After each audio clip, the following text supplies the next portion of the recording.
to je takhle v autě? No jako zkusí to, hele. Jdu normálně. Počkej, já to nastartuju. Počkej, jdem. Hele. Já natáčej, jenom to drž tak, aby to tam bylo vidět. Ne, už je to zapnutý. On tím nahoře si to...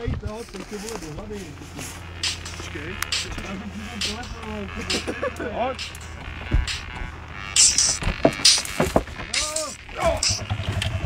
Ne, zase to.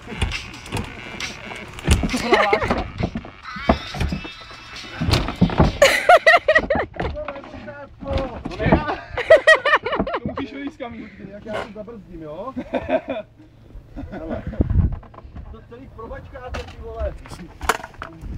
Pojď ven.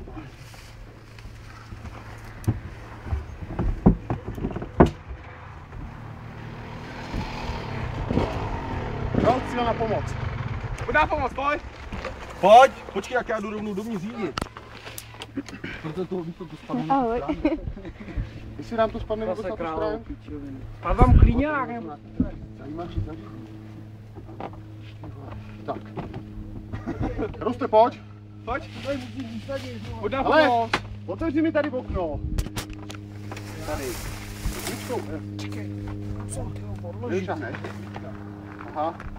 Kde ten krom? Počkej. Tak pojď. Tak pojď. Ahoj. Tak teď.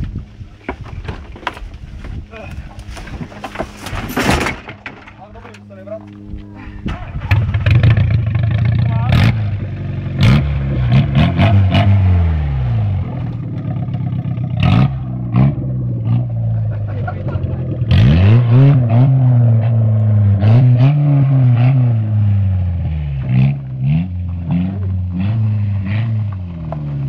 A jede si dál, pohoda, víš jak.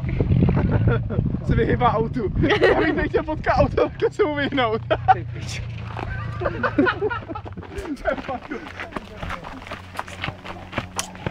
Jo, Kamile, ty neujedeš ani 10 metrů.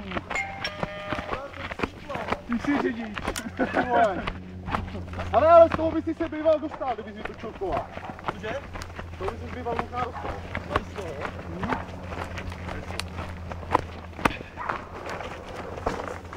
Ale zase se hrám chybí jakýkoliv... Není úplně. Takhle si hrajou dospělí.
Teď.